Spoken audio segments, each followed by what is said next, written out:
have a cat trying to break into a door over there, and she's making me pay too much attention. Anyway, I'm sorry. Game face.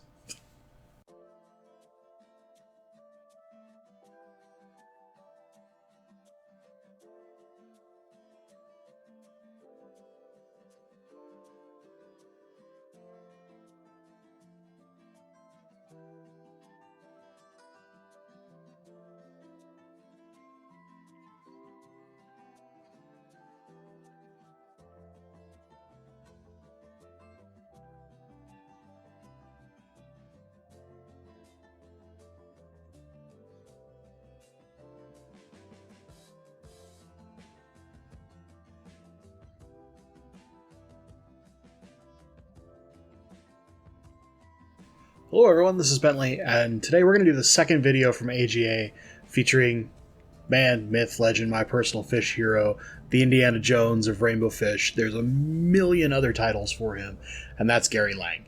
I will apologize. So this was during the auction day of AGA, and there's like almost no quiet places to find without having a room, and by Sunday all the rooms had checked out. So we're in this hallway that's near some bathrooms, and it's a little loud. So this was the quietest place we could find. So I apologize for a little bit of the background audio, but I tried my best to clean it up so that you can at least hear Gary pretty cleanly. There's a little echo, some stuff like that. But we're just going to talk some Rainbowfish, mostly, kind of some Rainbowfish to look for, especially if you haven't done Rainbowfish before. Stuff that you could find either at your local store, or again, we kind of mentioned like the Wet Spot, because the Wet Spot gets a lot of fish from farms that originally got their lines from Gary, for example. So they tend to have very good rainbows there. There's lots of other places on the web that will ship to you. Plenty of local stores can order from good distributors. It's all about just paying attention. But let's just not waste any more time. Let's go ahead and talk a little Rainbowfish with Gary Lange. So we're at the AGA auction. I've stolen Gary Lange away. Man, myth, legend when it comes to rainbows.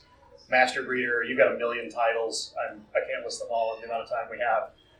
We're going to play a game that will probably involve me getting hurt. And that is, I'm going to make Gary pick rainbows for you. So, let's say somebody who's never done rainbows before. Something that's a little more commonly available. Maybe it's a local fish store, or maybe we're getting it from a place that ships like the Wet Spot. Fantastic rainbows. Wet Spot. Absolutely. What would be the three that you would look at as my first rainbow I'm going to keep? Now, originally, Bentley was telling me that he was going to make me pick one rainbow, and then I was going, remember Sophie's Choice, where she had to decide on which kid she was going to save? And I was going to bash him with the newspaper. This is my catch, by the way, from the AGA convention, was a Castleman book, so that was pretty cool for me. But those anyway, are not easy to get. They're not easy to get, but you can get them from Crystal. If you find her email, she's shipping them, so that's a good thing. The last day of the conference, I'm a little bit worn, you're a little bit worn, everybody's sort of like, we're all partied out. So if you've never been to a convention, you really should go. AGA convention, ALA convention, go to one of these, learn about, find out all about all these people that are there. We all have a fun time. I've had a blast. But, pick three, maybe that's that lottery thing, but yeah. I guess if you've got a really good Bozeman eye, some of the strains that are out there at this, some stores aren't so good, but Seagrass now has some good ones. You're certainly getting some good ones through Wet Spot. Some of those are bright blue, bright dark blues, and then bright orange. Those are good fish to have. They're hard to pass up. A good Herbert Axelrod, Melanotania Herbert Axelrod, is very hard to beat. If you can find a good Melanotania trifasciata at Gorda River, and again, some stores have good ones, some don't. So you find an adult that's good and red, and then you'll know that store's got the good stuff. You can go down the list and go, okay, that's that three. You go, well, what about the blue one? What about the blue one? The Melanotania lacustris, that's really nice. And there's that one name for that jerk, Melanotania Gary Lange eye. That's kind of a cool fish too. It's a little bit on the smaller side. And then I go, well, how about the fish that just won on one of the Rainbowfish sites, Chillerthina Blairi. I mean, I love the Hyco Blairi rainbow. In the morning when the lights turn on, they just sit there and go, I've got a hangover. And by about noon, once the lights get good and bright in my tanks, then they go, man, we're going to party. Yeah. And they get to be 5 inches. Those are great. got about 45 of them going into a 125 soon. You just got the Chilorthena species ungulum. Yes. And that fish, they get nice and good size. And when they get going, they go from blue to pink to just back and forth. Because people look at this picture and that picture and go, that's a different fish. And like, no, he was just in a different mood. Just the mood. So, it's really hard to come up with 3, but, those are guys you can find, you start to find fairly easily these days. Welcome to Rainbowfish Nerds. We can't pick a small number. So for me, my common favorites, as far as at least out here, what I see the most, I love the Kamaka Rainbow. Very good. That's the turquoise, and you and I agree on the turquoise is a good blue fish.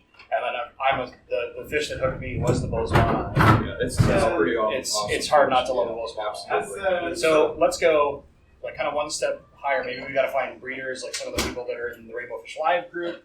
Or again, Wet Spot carries a lot of stuff that's really hard to find. My pick, just as one that we haven't mentioned yet, is the Doherty Eye, the zigzag rainbow, sometimes commonly called that. I think it's a fantastic fish. Also a red, which we really haven't covered. It's really a nice red. And every time I think of Doherty Eye, though, I think of my friend that's named for it is Dan Doherty. He's a missionary. He was a missionary in New Guinea for many, many years. He raised several of his children over there. He had to take a sabbatical, and his mother-in-law was in Kansas, in the Kansas area. So he was coming through St. Louis to try to recruit some pilots. He looked at them and said, "Hey, can I come over to your house and show these guys some of the fish that are named for me?" He said, "Sure." We got to be good friends. I had never gone to New Guinea before, and about a year later, so he came through town again and said, "Hey, you want to go to New Guinea?" And it started to tumble. I'm jumping up and down, and my wife is going back soon, aren't you? We don't talk about that. When my wife said, "Yeah, if I don't say yes, I guess we're going to have problems, aren't we?" And I said, "Well," and I whined and cried, and she said I could go. And I've been on 6 trips now, so it's pretty. It's pretty. Your poster sits in my fish room between 2 rainbow tanks, and I love it to death. I watch it all. I look at it all the time. We're going to have to get a bigger one of these days. I keep thinking now I want to make one 2 times that size. And that one just has the fish that was caught, too. Volume 2. Yeah, volume 2. Or if I ever did one with all the rainbows on it, they're all the ones that are relatively new that we actually have seen. Mural. Yeah, big posters. So, All right. Well, there you go, guys. We've chatted rainbows.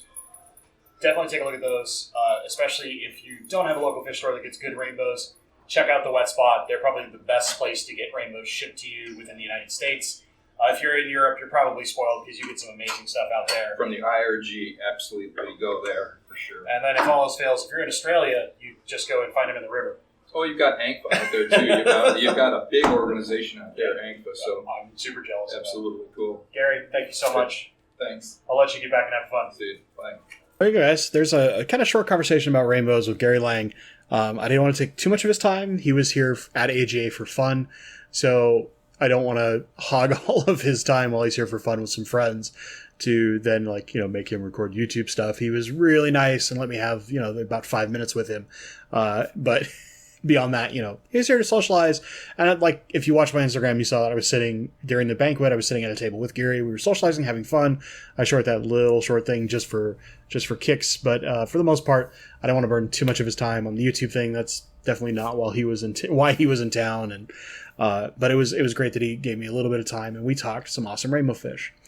So I get fairly regularly a question of my favorite rainbow fish. And so I kind of want to answer the questions I intended for Gary. And we went on more of a tangential conversation, but that's just what happens. We started with the 3 that you could get commonly from a store or maybe from one of the big common shippers like the Wet Spot. Others would be, say, Imperial Tropicals or any of the other ones that are out there. There's plenty of them that ship rainbow fish or keep them regularly.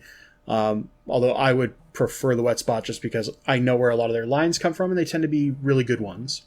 So my personal preference to start, and all these are really common in stores typically, at least nowadays, they're very common out here where I am. The turquoise rainbow, Melanitania lacustris, just beautiful dark blue fish. Males and females look good, so it doesn't matter. You don't have to pick only males or hope that your store doesn't get too many females or something like that, or only buy males, so that you can have both and maybe even try to breed them. The second is going to be the Kamaka rainbow fish, which I've really fallen in love with that fish. But I see it so regularly that I don't pick them up trying to breed them just because I'm like, they're commonly available. I don't need to touch them. But this beautiful, like, silvery powder blue color. And just like the lacustrous, both the males and the females look really good. They have great color. It's just the males get the bigger body shape. And they're a smaller rainbow too, so you can fit them in smaller tanks. Like, they do well in something that's like, say, a 29 gallon or 40 breeders. You could keep a good sized group in that, and they would look really good. And then finally, the fish that got me into rainbow fish, probably the most iconic of all the rainbow fish, is the bozeman. Very commonly available. You've got that bicolor where the back is like yellowish orange and the front is tints like blues or greens, sometimes purple, depends on the strain, but you get just this really cool iconic fish. And then the females still, like, kind of silvery with a kind of dull metallic yellow color to them. So the females do have color, and the bigger they get, the cooler they look. They're great looking fish, and I think they're really good starter rainbows. Now, let's say you've kept rainbows for a little while. You're like, I see the same rainbows at the store. I want something a little different. I want to get something a little neater, something cooler, something that shows like I'm a real rainbow nerd, right? So I think I mentioned this in the video, which is the zigzag rainbow, or the Dorothy, named for Dan Doherty. They're just a really cool red rainbow for one, but the way their red comes in is in little, like, kind of zigzaggy lines down their bodies. It's such a cool pattern. It's very interesting, and they're not super common, but you know what? Like, I've seen them very commonly on the wet spots list, and I know where their bloodline comes from, which is from Gary Lange, from a farm that he gave fish to in order to get more of them into the hobby. So it's a good option. Gary mentioned the Chalatherina blaheri, the party animal. You guys know that I have a big colony of them, and they're going into a big tank soon. But that fish is absolutely stellar. Watching them light up in their color and their displays is just incredible. And it's like you get greens and reds and this big, like, peach-colored stripe when the males are doing their courting. The females aren't quite as cool. For those of you who are like, well, how come my female isn't brightly colored? They're a little more dull. But you know what? For some of us rainbow nerds, we actually appreciate the females just as much as we do the males, because it's this, now you got this completely different looking fish swimming around, interacting, and it makes the males pop that much more and show that much more color and display all the time. Finally, this is a little harder to find, and this is kind of what I would say is more coming into the hobby. So if you're familiar with the Goiter River rainbow fish, this is not the fish I'm talking about, but there's like the version of that on steroids, which is called the Blythe River rainbow fish. So similar, where it's got lots of red, but like everywhere where the Goiter River looks cool, this is just more intense and more color. So like instead of a couple little stripes, it's like big bands. The fins are just fire truck red. They're incredible, but the problem is they're very hard to find. Mostly you're going to have to find them from a local breeder who's gotten them from one of the few, like, super rainbow nerds in the country. And then kind of like a fourth, just honorary mention, the Goldie-eyed Akai. Like, that's just such a cool looking Melanitania, that kind of powder blue body with those big, like, orange and yellow fins. Really awesome fish. If you guys have ever watched Lucas Brett's, he's got big adults and they're absolutely stellar. Incredible color. But all that doesn't matter. It's all about what you like. And what I like are two fish that I picked up from Gary Lange while at AGA. So if you watch Friday Fish Facts, I talked about these, and he kind of got to premiere them. But one I think is going to be probably the biggest thing to hit the hobby, for rainbow fish at least, in a long time. And I would say since like the Praecox rainbow came out. And that is the Melanitania species Iwer, which picture right here.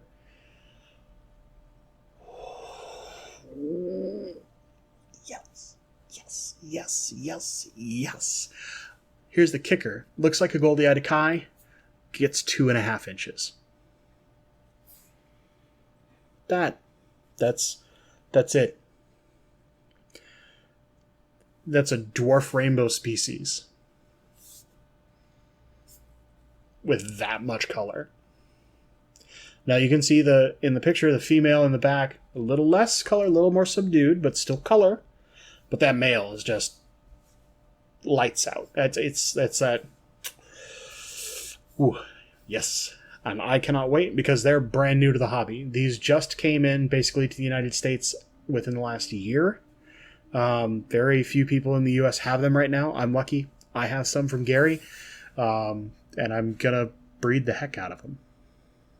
Or at least that's my goal. I'm going to try to breed the heck out of them. Mine are already showing some like kind of early displays. They're about the right size, so I'm going to get them trained to the mop. Excuse me. Get them used to it, and then from there, hopefully, we can breed a ton of those alongside with Bob's Bozeman eye and have a whole bunch of baby rainbows to go through the next about year or so while they grow out. And then from there, we'll start spreading them through the hobby. As always, guys, thank you so much for watching, and stay awesome.